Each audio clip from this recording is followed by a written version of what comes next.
Friday forecast. The forecast calls for Northwestern, Nebraska, and the Wildcats here. A night game at Memorial Stadium. Sean, let's first talk about Michigan State. What a night it was in East Lansing, and it could have ended better.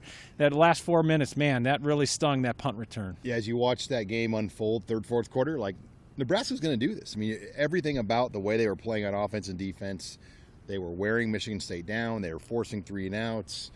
Everything it takes to win a game like that against a ranked opponent on the road, and then just one mistake. And I think that's the lesson with Big Ten football. Every coach in this league makes $4 to $5 million plus per year.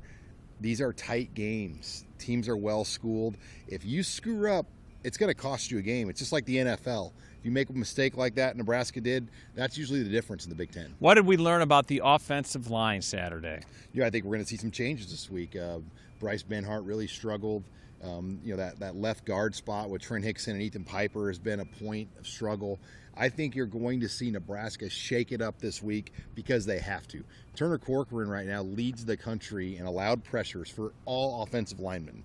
Bryce Benhart ranks towards the bottom 10.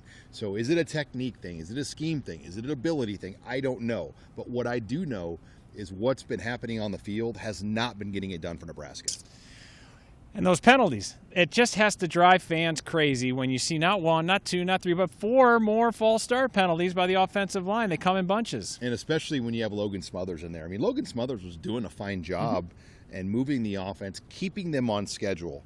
But then you give him 2 5-yard penalties, he's not really built to, come out of those situations. No one is. Yeah, no one is. So for Logan Smothers, that was a tough deal, and I don't know the answer, other than maybe being back at home where the crowd noise is going to be favorable for the offense. That should help.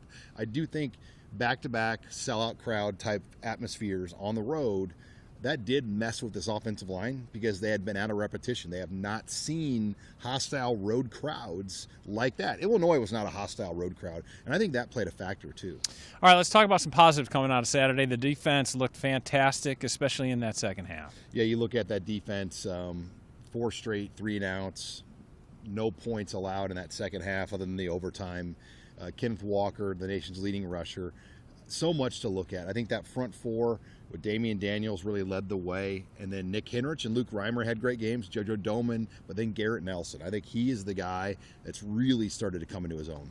And we got to talk about Adrian Martinez. He's one of the top dual threats, obviously. He's just one of 4 players in the country in college football to lead his team in rushing, in passing yards, and in scoring. He's playing at a high level. He just has to eliminate those 1 or 2 turnovers a game. Yeah, Adrian Martinez, continues to be the guy. I mean, he's made up for a lot of the offensive line issues, if not for his mobility. Right. Think about how many sacks he went. He got sacked 7 times Saturday. It could have been more, or double that.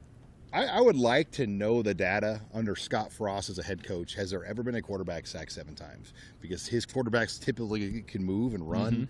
That was a really outlier number. And here's the other stat. Michigan State only brought more than 4 5 times. So they were beating 6 people with 4 most of that night. And, when I say 6, the running back is typically the 6th. Absolutely. And they might even use some tight ends, and they still were getting inside to Martinez. Well, let's look ahead to Northwestern, a 2-2 squad. They have not had a whole lot of success. They beat Indiana State, the other win against Ohio. They've lost to Michigan State, and they lost at Duke.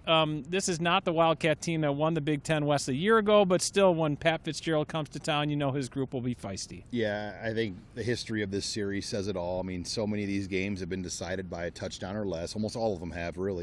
If you're being honest, last year's even was an 8-point game, and Martinez got benched. This Northwestern team lost the most starters of any Power 5 school, and it's rare to say that because of the super senior rule. A lot of people, look at Arkansas. Look how many super seniors they returned, and it's made a difference. And you would think at a place like Northwestern, they would have had a lot of super seniors, but they just lost so many guys to the portal, to the NFL, to graduation, whatever.